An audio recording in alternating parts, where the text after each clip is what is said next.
Welcome to Big Hearted Indy, where we empower men in Indianapolis to forge deep connections and impactful lives through authentic friendships and service. Join us as we explore personal growth, community leadership, and the transformative power of living out our faith in action. The podcast is produced by Citizen 7, and it is hosted by Greg Enas, Don Palmer, and I am Chris Spangle. And today our guests are Rob Wynne and Tim Harris Sr. Thank you both for being here. Let me kick it off with, let's start with Greg. Greg, introduce our guests. Tell us about their friendship and why you and Don invited them here today. Well, I'm going to introduce Don, actually, because Don knows these guys. I had a chance to work a little bit with Rob in the same building way back when, so we've danced around with Tim. I've known his son for a few years now, and it's just a delight to be here. But with that, I'll turn over to my great friend, Don Palmer. It's great to have Don back. We've missed you, Don. Hey, thank you. Well, Rob and I go back since we were 10 years old, and his mother started one of the largest urban tennis programs in the country, raising money for that, but started the Washington Township tennis program, which is really nationally known, certainly has produced probably more state champions than any place in the state of Indiana, regardless of where they went to high school. So Rob and I talked about his house was like kind of the clubhouse for junior high kids.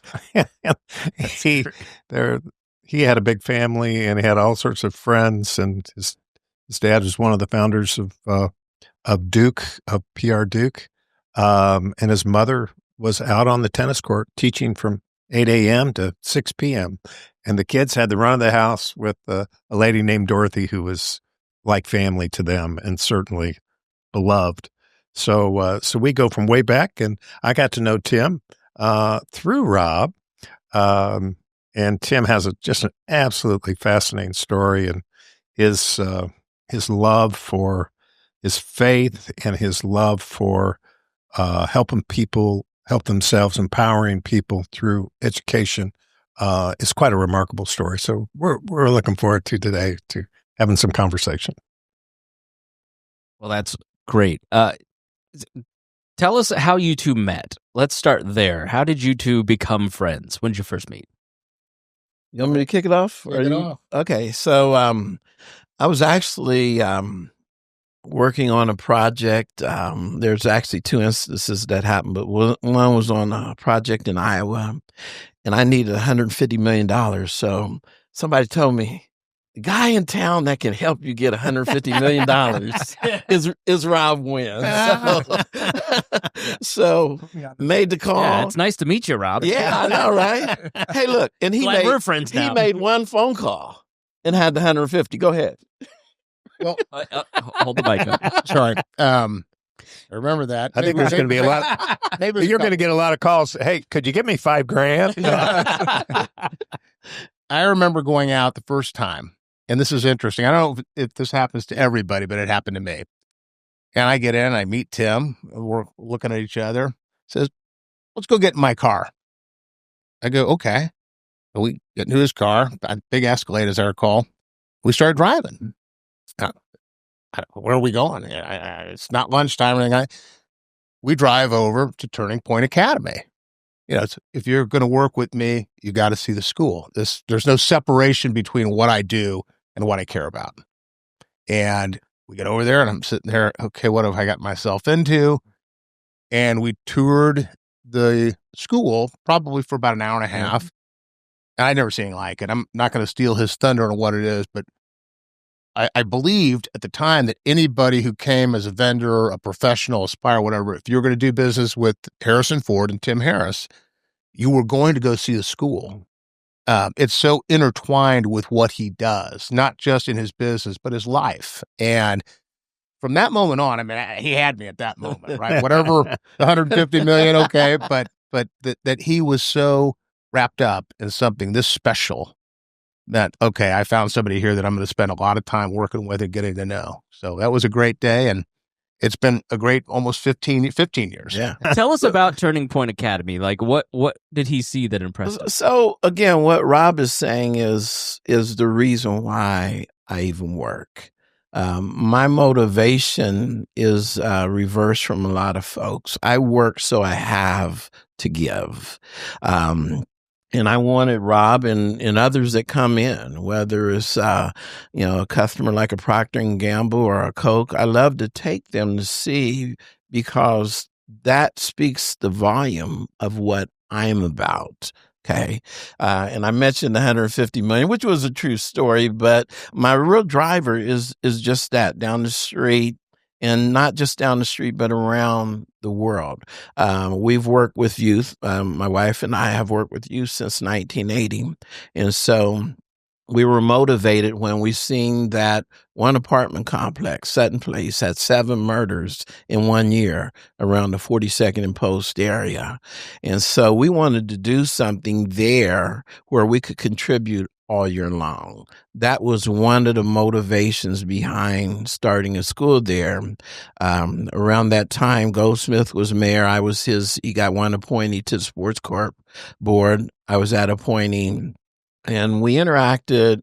And again, when I seen that was where the need was in Indianapolis, that's where I went. Let's back it up. Yeah, That's right. To be sure we lay a foundation. Okay. So just tell us where you grew up, where you went to school, a little about your career. That's great. So I grew up in small town Ohio, Ohio's first and third capital, All right. Chillicothe, Ohio. Okay. Born and raised there. My dad, Obadiah Harris, he only went to the 7th grade. And so to really frame the story, my dad started working at Mead Paper Mill, which was the largest paper mill in the world. He started working there at 12 years old, shoveling lime, shoveling coal out of the cars. And he had to work there because his dad was in prison for murder, right? And so he had a younger sister that was an invalid. Every day he'd carry her down the stairs, set her by the pot, go out and work hard.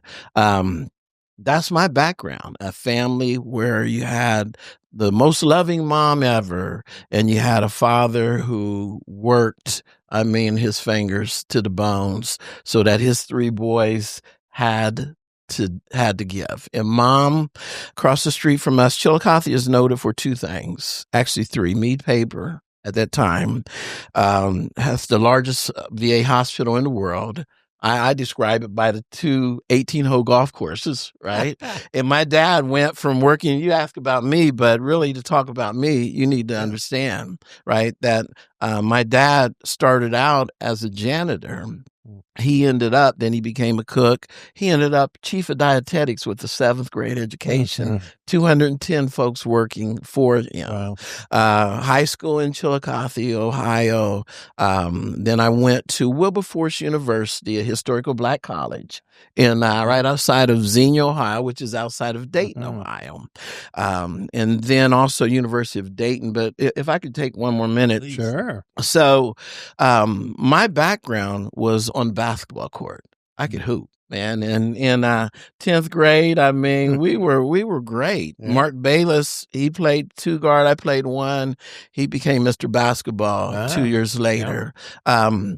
But basketball was more what I was into. One day I was in chemistry class, 12th grade, and somebody came to the class and said, the guidance counselor wants to see Tim Harris. Usually that's not good. Okay. and let me also say, at this point in time, calls over the year. At this point in time, I'm fighting. I've been in Black Belt Magazine for Wynne and Harris. I started fighting men's black belt at 15 years old. Oh, wow. And so they come to my class and say, we want to see Tim Harris. And I'm like, man, this is bad, but I'm having a memory lapse of what I did. What did I do? Don, I walk into this room and here's 3 guys in gray suits, suit and ties. And he said, they want to talk to you. It looked like FBI agents. And I said, okay, what do you want to talk about? They said, we want to talk to you about being an engineer. I had never heard of an engineer in my whole life. Okay. So when they said engineer, that kind of engineer, I said, I'm not interested. This is going to be a very short conversation. I said, I'm not interested in driving a train and wearing a hat looking like Abraham Lincoln. And they started laughing. And then they looked and saying, this guy's serious, man. I had no idea. Never seen an engineer. Never heard about it. Yeah. Engineer in my home. And so they said, nah, engineers invent stuff. Okay, you got my attention. And they ran through the different disciplines. That's how I got involved in chemical engineering. And God allowed that to be another stepping stone to get to where we are today. So then you went to Wilberforce. Wilberforce 3 years. To study engineering. So somebody like me who was focused on the ball court, I didn't have my dad saying to me, get your education. Yeah. I had my dad saying to me, boy, you work to provide for your family. And so I wasn't, back then it was ACT, not SATs. Right. Back, I'm older than everybody in here. So it was ACT. Mm-hmm. And I would say it took me 2 to 3 minutes. It took me longer to write my name than it did for me to do the test, because I just drew a line all the way down through it so I could go out to the court. And then when the results come back, and they said, man, you could have got a scholarship if you did well. And I'm like, oh, shoot, I'm gonna retake I that. didn't, nobody told me that, it was just cutting into my ball time. But Wilberforce and University of Dayton, they collaborated. They got together and they said, hey, we want to get more blacks involved in engineering. At that point in time, less than 2% of chemical engineers were black. And so they come to our school and say, hey, this is a potential candidate, Tim Harris. And thank God they reached out. So University of Dayton and Wilberforce said, hey, let's do this. 3 years at Wilberforce.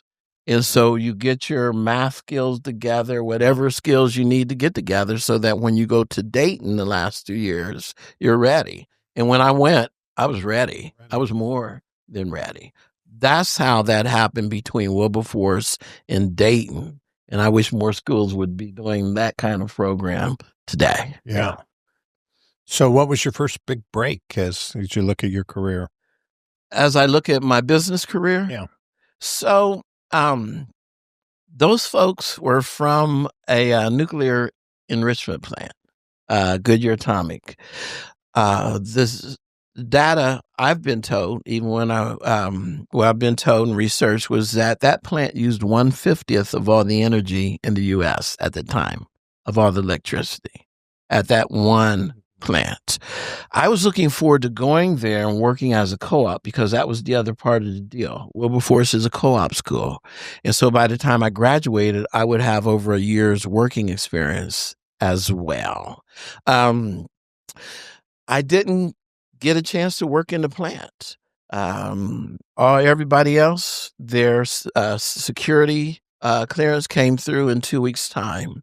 Mine did not come through for whatever reason. It got lost in the shuffle because at a nuclear plant, you have to have clearance, right? And so I had to work offsite at a water treatment plant. Never really got exposed to the plant. And just as an aside, I believe that even God's hand was on me because of that, because I have a brother that died at 48, a cousin that died at 40, and the list goes on and on and on. The government gave him like $250,000. My big break, I'm at Wilberforce, and at that time, my guidance counselor said, you'll be the lowest paid engineer in your class. But I have this company from Cleveland called Diamond Shamrock, which is now Occidental. And he said, they really want you to work for them. If you take this job, you'll be the highest paid engineer co-op in your class. And again, that was an immediate break. And then they reimbursed me all of my school costs, tuition, room and board, everything. And then they guaranteed me that when I graduated, I would be the highest paid engineer in the University of Dayton's graduating class. Yeah, for sure. Yep. Then what brought you to Indianapolis? And in 8 years of marriage, lived in 7 different cities, working with the same company. We moved here from Dallas, Dallas from New York, New York from Cleveland, et cetera, et cetera. It was a great experience because I started out working in the lab. I worked in production.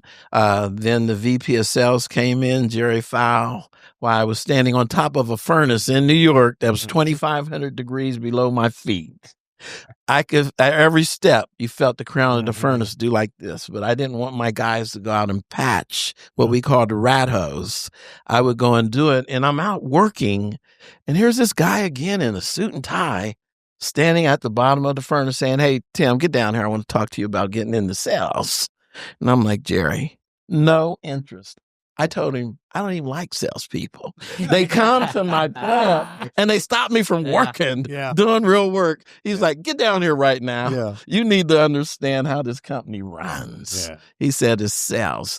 That's how I got to Indianapolis, is that Jerry Fowle said, "You're going into sales." And I went and trained in Dallas, and then they shipped me to Indianapolis. Diamond Shamrock. Yeah. And that was in 84. 85 May, I moved here, and we've been here ever since. So let's transition to Rob.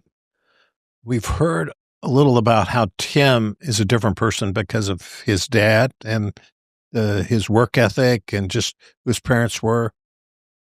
You had an entirely different upbringing, although your mother was nationally known, internationally known in the tennis world, and your father was, very well known. How do you think you are a different person because of your parents? Well, I think some of the things are very similar. Very, very loving mother, very loving father, big family, 5 boys and a sister. Can't leave her out. Everybody was close. Tom, Greg, and I were a year apart. So, and we didn't start out, when my dad went the Naval Academy, then the Air Force. I was born in one of those Gomer Pyle Quonset hut things down in Homestead, Florida. I mean, if it took a nickel to get around the world, he couldn't get out of sight. Okay? And he came back to Indianapolis when I was maybe 4 and went to work at Chevrolet and law school at night. And we lived in a shoebox over by Nora. Yeah. And then graduated. I went to his law school graduation, remember it, and started at Bose, McKinney, and Evans. Made a lot of great friends. Many of them I still have. He passed away in 2018. I hope I got that right. But left a strong legacy, as my mom has, and she's still with us and kicking at 91. And they were very, very faithful people. With church ever since, it's a big deal. And we all went together to St. Christopher's up in Carmel. And I would say that we kind of got away from congregating after I went to school and didn't really spend a lot of time until my wife got sick. Really didn't really go to church much. But tell us a little about your wife and maybe that chapter of your story and maybe how that affected your faith walk. That was a big chapter. We started dating when I was 16. Got married for 1980. So she passed in 2019. So almost 40 years. And didn't really have a spiritual journey until she got sick. And then it was her discovery that kind of dragged me along. And, life changes when you're facing something like that. And it wasn't like she got diagnosed. She did get diagnosed, they said 6 to 9 months. It was 11 years. Cancer. This is breast cancer. She was staged at 4 immediately, but had a fantastic doctor, Rimu Ihure, shout out. And those were 11 good years. And, so faith became a little bit restored, not because of the adversity, but because we were blessed with having all that time that we weren't supposed to. And, she was never really spiritual until that happened, and it kind of translated, but yeah. I was interested in your friendship. You obviously got into sales. You said yes. I assume, Rob, you're a tennis player, not a hoopster like Tim. but maybe you're a hoopster as well. I am. I'm not in his class. Okay, so two hoopsters coming together. What propelled you, first of all, into your current line? I guess where I'm coming from is, why did someone say, Tim, you need to get $150 million from Rob? What's your business background that led to that phone call? And why did you need that, not only for the school, but your business as well? Tell us a bit about your more recent professional background. And then how did that friendship start to forge around Turning Point? Okay. So again, that leads into the company Harrison Ford. When I moved here, like I said, I was with Diamond Shamrock. Wall Street Journal had them as the number one company to work for. It was a family. It was a family. More gas stations in Texas than Texaco, but I was on the chemical side. Great place to work. Occidental makes an offer to buy them, and Oxy let go of a whole lot of people, including in the state of Indiana, their sales rep here. And they sent the message that we're going to keep all 50 salespeople from Diamond Shamrock. And they did, everybody that wanted to stay. But when that happened, I had an offer from 3 of my customers to be their sales manager. 3 distributors to be their sales manager, and I make those comments because I wasn't looking for a job.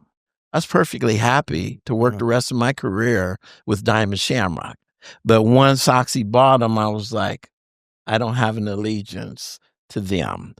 Then time went on, and I worked with a company called Aubrey Chemical, sales manager for 5 years and marketing director, had 16 reps reporting to me, 6 branches. That was great. Ed Pickin was fair guy, great guy to work for. And I had a year's non-compete, and I honored it for 2 years. And once I started Harrison Ford, I did not go after Ulrich's customers. I respected Ed so much. Again, qualifying before I tell you this, but how did I start Harrison Ford? Well, had an offer from a company called Mayday Chemical in Michigan, Kalamazoo. They're out of business now. And the offer was $300,000 a year. The most I had, and this was in 1993. Wow. Yeah. 300,000 plus commission. It's almost right? like $1 million She hired an advisor from Notre Dame. And the goal was to find somebody like me, a Black individual that can run this Black-owned minority company that has experience in chemicals, in chemical distribution. That's hard to find. And so he calls me up, and she put the offer in writing, 300,000 plus commission. A lady that lived out in Hallville on Raider Street, Mildred Boyd. And she was known throughout the city. And so she called me and said, take Mother to dinner. I went over, took her to dinner. And on the way back, I was going to say, Mother, before you get out of the car, I need you to pray about this offer. No one knew except for the ones in our house that I had to offer. I was going to ask her, pray about this offer because I don't want money to be the driver. And so before we got to her house, probably 2 minutes beforehand, she said, pull over school parking lot on 29th Street. And we pulled over, and she said, come on, son, let's pray. We prayed for probably 30 seconds, minute at the most. And she said to me, she said, God just said, don't take that offer. Start your own business. You want to know how I started the business? That's how. Because somebody who didn't even know I had an offer said, God said, don't take that offer, start your own business. And, God has a sense of humor because he didn't tell me what to name it. He didn't tell me where to start it. He didn't give me any money initially to start it with because I was broke. And so, boom, that's how we started Harrison Ford. We ended up. So you've got this offer of $300,000. Yeah. And then you've got nothing when you're starting your business. Not only nothing, Don, we started January 11th of 1994. The first week in May, we still haven't made one sale. We don't have a supplier. We don't have a customer. I'm going to work every day, and the business isn't growing at all. Not at all. The only thing I have is a promise from God, which was just our statement from God: start your own business. He didn't say it's going to be successful. And let me say, I've never heard God's voice audibly, right? But I believed in this woman, and I knew it was God, and my wife knew it was God. My son believed it was God. My daughter had great doubts. Because when I walked in and said, hey, this is what happened, we're going to start our own business, Takoya took off running down the hall, crying, screaming, we're going to lose everything we got. He's going to listen to her. She said, I was going to have a Lexus when I was 16, and now we're going to be broke. Yeah. And then Tanya's saying, you was never going to have a Lexus in this house. I'm the only one. I'm thinking, we're kind of missing the point here. God said, start your own business. Let me say this. So we grew the business. We're in the food, pharmaceutical, cosmetic ingredients primarily. Our customers are the ones who you have their products in the house. If you can name a beverage in your house, I'm going to tell you that's 99% chance that it has something from our warehouse. If you can name a cereal in your house, 99% chance is something from our warehouse. If you use Tide, if you use Kraft, the list goes on and on and on. I spoke at Congress a few years ago, and they estimated that Harrison Ford is in over 95% of the homes in this country. Harrison Ford, yeah. Can I ask, Please. Is it logistics? Tell us a little bit about what the function of this. So our business is distribution. We buy the product, though. We take ownership of the product, not just a 3PL. We buy the product, we source the product, and we resell it to those customers. Again, the Coca-Colas of the world, the Procter & Gamble's of the world. That's who we sell our products to. Vitamin C would be a perfect example. Okay. Yeah. So there's many people on this, listening to this, that probably aren't going to start their own business, but are in the marketplace. Mm-hmm. And faith will, plays a place in their life, whether it's, should I take the next job, or I'm stuck. Mm-hmm.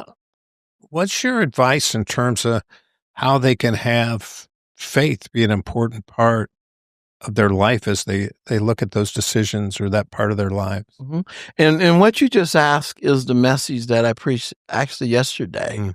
Rob's friend had asked me on Saturday night. He took a picture of my house, and he's like, hey, man, I'm next door. I'm like, what is going on? Right. So we went over, and he introduced me to my neighbors. Okay. What can I say? But Don, the way I was raised, we prioritized God. If you don't have God, there's nothing else that matters. There's no home that was a more loving home than the one I was raised in.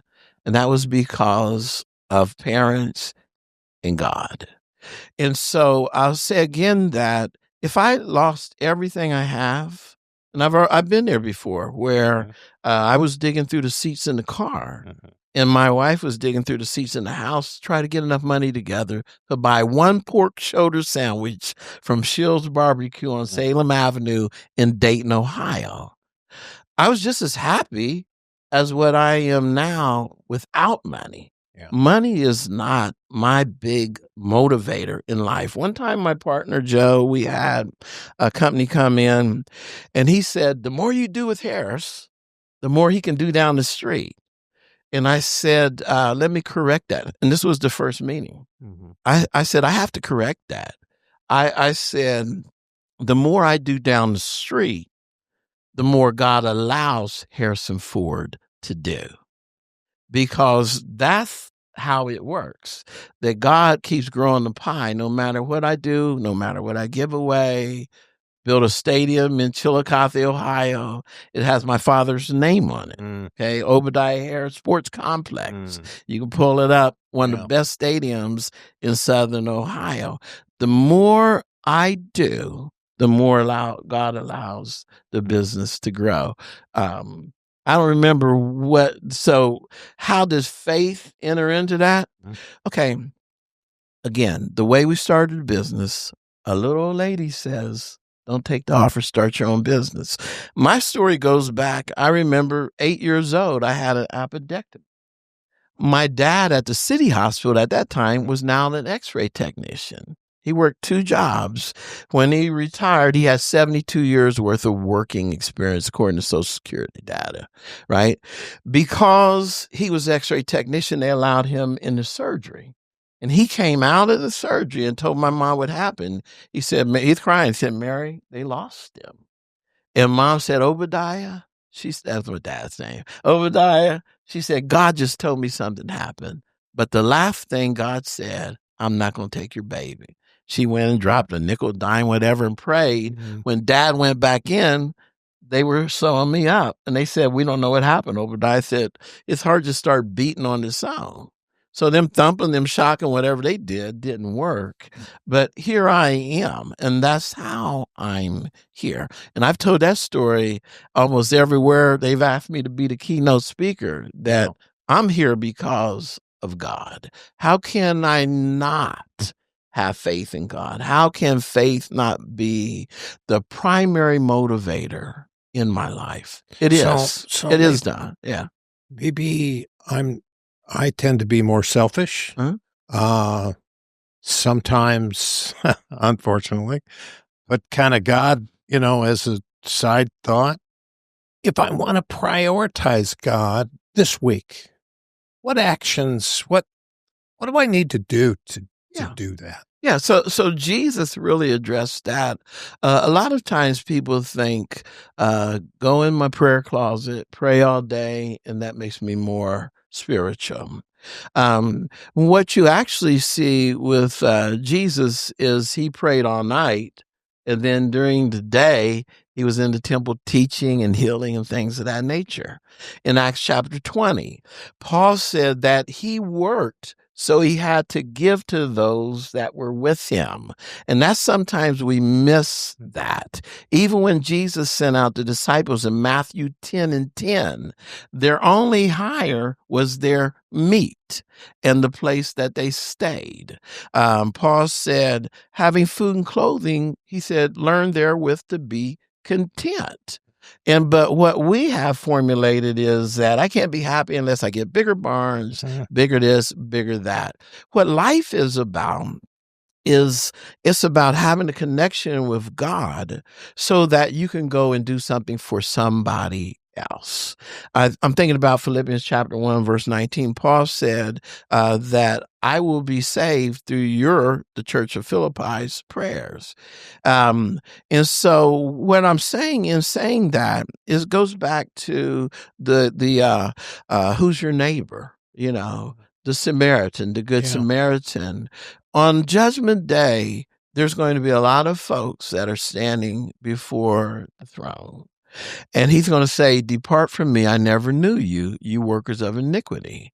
And they're going to say, what's up with that? He said, when I was hungry, you didn't feed me. When I was cold, you didn't clothe me. He said, when I was sick and in prison, you didn't come to visit me. And they said, man, when? And he said, when you failed to do it to the least of these little ones, you failed to do it to me.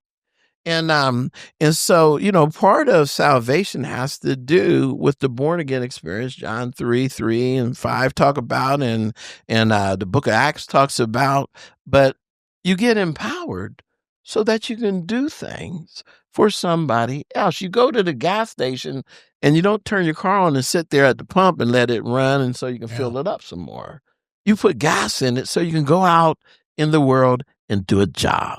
So in some instances, if all of us could have a humble prayer that says, Lord, show me who the least of these is in my life, right? In the job I have and the place I work, maybe to confess our own selfishness, right? And help my unbelief. Yes. That, Lord, you said you'd give me a life and have it more abundantly. Yeah. And I've doubted that some. Help my unbelief to believe that I can be as happy. I know when I've gone on mission trips to third world countries and I see people earning $3 and $4 a day, and I know they're happier than I am. Yeah. Their kids are working with them. The parents are in the same thing. They live in the back of the house, and you'd think, wow, they are teaching me the joy of life. So let's maybe turn. Can I just make one comment? Yes, Jesus please. said in Matthew 5, it's more blessed to give than to receive. He said that message in Matthew 5. Paul talked about it in Acts 20, but it does make you happy. Yeah. You're better off if you do stuff for somebody else. I'm sorry for interrupting. And so in some instances, it might be our time, but then also it might be, hey, you know what? I don't really want to write this check for $300 to the least of these, but by faith, you commanded me to. I don't really want to. I'm going to. Right. But keep in mind, though, what he speaks of in 1 Corinthians 13. He said, if I give my body to be burned, and he said, if I give all my goods to feed the poor and I don't have charity, it profits me nothing. Yeah. Because a lot of people are condemned and shamed into giving, and who they're giving to, if they go back and see them the next year, it really hasn't helped them. And so it's more than just the money that you give. It's about, I'm not going to give, there's some folks I wouldn't give a dime to, not one dime to, but I will sit down with them. I did it going into the courthouse, and Duckwing Duck was sitting on the sidewalk quacking as everybody was walking, attorneys, judges, policemen, and I sat down with him. This was in like February. His hands was busted from being froze and frostbit. And I said, what's your name? And he went, quack, right in my ear. Duckwing Duck. I said, don't quack in my ear no more. Okay, don't ever quack in my ear. Now, let's talk about why you're here. And we was able to help him. We took a guy in that lived with us that had been arrested 58 times by the time he was 18. We was able to help him.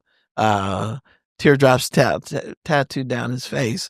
We've been able to help people. You come to our church, it's mostly folks like that. That's why they have a crazy praise. They used to do crack and shoot. And So, well, you want to open it up to the audience? Are there any questions? Bob Schloss says, wow, praise the Lord. Such a great testimony. Jesus. I'd love to ask, Tim, when you met Rob and you two started working together, how did Rob become a catalyst? Talk about Rob and your partnership and what you two have been able to achieve together. So again, I'm from the other side of the track in Chillicothe. I came to Indianapolis, and the day I got here, I felt the Lord saying, man, this is home. 2 weeks after my family moved here, they wanted me to move to Houston, New York, or Cincinnati to a bigger territory. I said, no, God is telling me this is home. Didn't know a lot of people. The people that I primarily know are folks that are folks involved in the programs I'm in. My son said years ago, he said, Dad, he said, you don't have no friends. This is what he said. He said, the only friends you have are folks who want something from you. And I said, well, Lord gave me a son. not Rob. Not Rob. But that's why I put my arm around my son. I said, Lord gave me a son. And I believe there's folks that are my friends, but I don't know people. I never just rub shoulders to rub shoulders, never been political. And but God puts people in your lives that operate on a level higher than you operate on, or operate on a level to where they can help you do what God's called you to do. And so I was introduced to Rob, and I never met somebody that knew everybody, and everybody knows him. You know, they used to say it's not who you know, right? Or What you know, what you it's know. who you what know. who you know. But then I changed and said, no, it's not who you know, it's who knows you. Because a lot of times people say, yeah, I know him, and you don't really know him. Rob, again, I was serious. He picked up the phone and said, hey, I got this guy sitting here and he needs $150 million. He said it wasn't that easy. I think it was that easy. He had them sold already. So, Rob, I've gone to Rob for so many decisions that I had to make business-wise, connections, et cetera, et cetera. He's the guy that God put in my life to be instrumental. So go ahead, Rob. So what was interesting to me was Tim can come off as folksy, a man of the people. He wears many different hats. And if you see him at services, he has a presentation method and manner that reaches everybody up and down. So he kind of he's the senior pastor of Turning Point Church. Turning Point Church. And so I go over for a meeting. I'm going to say this was in 2011 or 12. I don't remember. And they're proposing to do this incredibly ambitious capital project in Iowa. And so I'm in there with all the money guys, I think a couple lawyers. And it's over, and we're getting to break out, and I go, no, you stay. I want you to explain to me exactly what's going on at this facility. Okay, I want to know the chemistry. I want to know the production methodology. I want to understand the logistics of transportation. And then we spent the next 2 hours, okay, getting on the chemical engineer side of how chlor-alkali production actually occurs. I had no idea. I didn't even know really what those words meant. And I said, and when you do all this, what are you going to make and what's involved? And he's up on the whiteboard going through this. And I'm sitting here. It was, I mean, he was in his element, a different element, but no pun intended. And it was eye-opening to watch how easily he went from one thing to another. And I'm taking notes vigorously and saying, I got to come back and I'm going to have to look that up on Wikipedia. But it was clear to me when it was over, this is not only a great idea, this is the guy to do it. And made it pretty easy after that. But seeing that other side, understanding that of all the hats he wears, the one that is driving the bus is his understanding of the elements of his business. And I don't just mean sales, but really understanding that the chemistry and the things. Maybe you should talk for a minute. I think you'd be interested in hearing this about what you're doing out there right now with the tank farm. Yeah. So we're out at 9307 East 56th Street. We bought out there at the Fort Benjamin Harrison. And one of the reasons why we secured that 10 acres was because I was told that was the only property on the fort where we could have rail. The CSX main line runs through there. That was the motivator back in 1998 to do the deal. We bought the property and then they said, can't have rail. A few years ago, about 3 or 4 years ago, CSX said, you can do rail now. We can work this thing. And so before they changed their mind again, we installed 3 spurs off the main track. We have 9 tanks that are 32,000 gallons each. Those 32,000 gallon tanks, we will bring in rail cars, which are about 20,000 gallons, unload into there. From there, we will fill rail cars, or we will mix product, or we will fill tank trucks, or we will fill drums, totes, pails, etc. And we will fill those in the white rooms. Some people call them clean rooms that we've built. So we just did an $18 million expansion, and we actually, thank God, we paid cash for it. We didn't have to get extra loan for that, but we'll be doing a lot of additional value add for the food, pharma, cosmetic world. Yeah. Are there any other questions from? No. Okay. So we want to hear a little maybe more about Turning Point Academy around that. And this is a 42nd and Post. Our corporate offices are 30th and Post. So we're pretty familiar with the neighborhood. 4501 North Post. 4501 North Post. Okay. most of the schools around there are F-rated, maybe D-rated. The state of Indiana has A through F rating. Turning Point is an A. A-rated. And most folk would say, look at the demographics, and you have a high unemployment and high crime and high about everything. Mm-hmm. What makes it different? And tell us a little about why it's been able to be as successful as it is. Yeah, in man's eyes, all the variables are against us being successful there.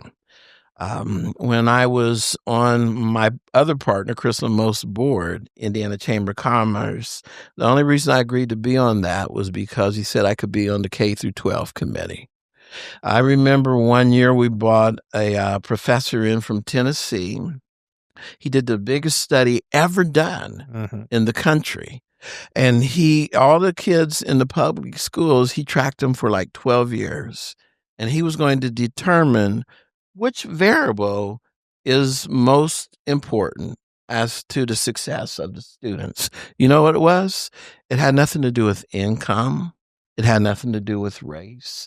It boiled down to the teacher. That if they had a good teacher, that they go above the curve. If they have a bad teacher, they go below the curve. And the sweet spot for a teacher is between 5 and 10 years. So they could take a teacher from a successful, monetary area, put them in the hood, and the kids in the hood's performance increase. Flip that if you had a bad teacher and put it in a great district, it went down. And then it takes 3 years for them to get back onto the curve. So the success is partly in the teachers, and the success of the teachers has to do a lot with the fact that they have a God conscience, that they're not looking at those kids as just a number and as a paycheck. They actually love them, and they want them and are willing to do whatever they got to do to make every kid in that classroom successful. So God and the teachers are the two primary elements. We built a facility, second to none. It's conducive to learning. That's the other piece of that. And I think that would be the answer that I give. You walk into our environment, it's an environment for learning. We don't play. You have uniforms. You're not cutting a design in your hair. The kids aren't wearing earrings in their nose and all that kind of stuff. And we've had folks to buck our decisions, and they can buck out the door. Right? Because you're not going to bring down the learning environment here at TP Schools. It's an environment built to learn, and we have a success rate that's second to none. Is it charter, private? What is it? It's a private school. Private school. Yeah. Okay. It's a private church school. But one of the other beautiful things about it is that in any school year, there's only about 5 to 10% of the kids that are from our actual church. And so we're benefiting the neighborhood as a whole and the city as a whole. And kids that may not have they wouldn't have as great of a chance of success somewhere else at TP Schools, they do great. Rob and Tim, what does your friendship look like now? And how does each of you animate each other's lives so that the sum of your parts is much bigger than just adding things up? It's really creating something that you would never want to give up and is loving this community well. Well, it's really evolving. One of the things I didn't know if you wanted to talk about it, but there's the school, there's the church, there's the business. But what has impressed me as much as anything else is, and I hope you will talk about it, the other things that you do in the community, the homes, the food, the books, and how you drum that up. If you could just, I know you asked me that, but I'd really like him to respond. Yeah. So again, they're just setting up my personal website. I think it's TimothyMHarris.com. I think you can get there by just TimHarris.com. But on there, you'll see in India, that we built 6 children homes, ground up. We built a widow's home, and we have an academy, a sewing academy, where they learn a livelihood. We provide sewing machines to them so that when they graduate, they have a place to go. We adopted a leper colony of about 100 lepers. So we feed them. I sent a team to India, a team of 4 in 2019, and I gave 4 checks. And I said, you're going to 7 different cities. You have 4 checks. The first day they called me crying, saying, we're at this leper colony and oh my gosh, we got to do something. They're crawling down the street to get food. Some of them hand off, foot off, and they're crawling to get food. And this is a Christian leper colony in India. And so I'm like, you got to check. And so we sponsored them. The 7 children homes that we built, each of them had about 30 kids in it. Those kids were more like grade school, middle school level, but now a lot of them are in college. And so if you go on my site, you'll see pictures, 114 kids that we're paying their college tuition. Now, it's not much over there, and they get just as good an education. But those are the kind of things that we do. In Nairobi, Kenya, we built a multi-purpose center, Zimbabwe. I mean, all over the world, we're doing great stuff. You mentioned Indianapolis. Well, in Indianapolis, we bought homes, and even across the street from the church, we allow folks to live in those homes. We make it real convenient for them to live there without taxing them hardly at all. And I'll make the final comment offline. Because Rob knows the rest of that. The whole goal is to help them being able to manage themselves. Sure. One more thing about how much food you distribute. How much food? $20 million. So we also founded Jessica Braden at 2525 North Shadeland. We have Deborah's Place. Jessica Braden is an individual who, when she came here, she was in the Julian Center for Battered Women. We worked with her, our church, and so she came to me a couple of years ago and said, hey, I want to be able to help women that are in the position I was in when I first got here. And so I said, man, Jessica, I got just the place. And so just in 1 year alone, 23, we distributed over $20 million worth of goods in this city. So almost every hospital, the jails, the sheriff department, the police department, the list goes on and on, that we provide food, we supply clothing, big screen TVs, bicycles, on and on and on and on. That's some of the stuff that God has blessed us to be able to do through the success of Harrison Ford. One of the most helpful advice someone gave me one time was from Henry Blackaby's book. And he said, find out where God is really moving, or God is working, and go there. Yeah. And as iron sharpens iron, so does one man's countenance sharpen that of another. And certainly hearing your both of your stories, sure, you're a better person because of your closeness to Tim, and Tim, you're a better person because of your closeness to Rob. And we're just so incredibly thankful for what you're doing, and that you take the time to do this podcast. So thank you very much, both of you.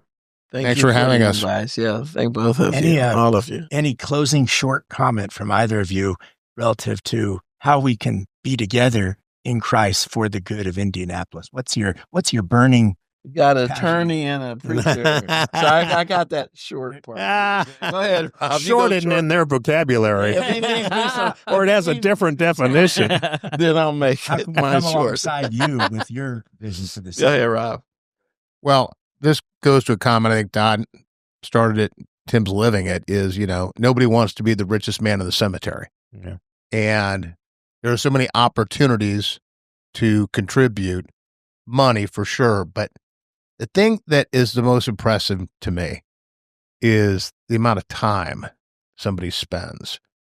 And I don't know how he does it. I know he's a short sleeper, like 4 hours a night, but the hats he wears, the things he does, the lives he touches, requires him to be present. And not just to be present, but to be prepared and on message and understanding who he's with. And I've watched him at all those capacities. And, I look at it and there are takeaways. It's like with any person who comes in your life where you see something that you admire or you're influenced by, it's not always going to work for you, but you're looking for how it works for them. And are there takeaways that I can introduce into my life that make me more effective, that maybe make me, or maybe even less ineffective than I would otherwise be. And again, watching him with these different hats and how he operates and works, good moments, bad moments, the whole thing, it is inspiring. It's one of the best kept secrets in the city for sure. Yeah. Okay, Tim. There's a song that says something like you can build a cathedral, great or small. You can build a skyscraper, grand or tall. You can conquer all the failures of your past.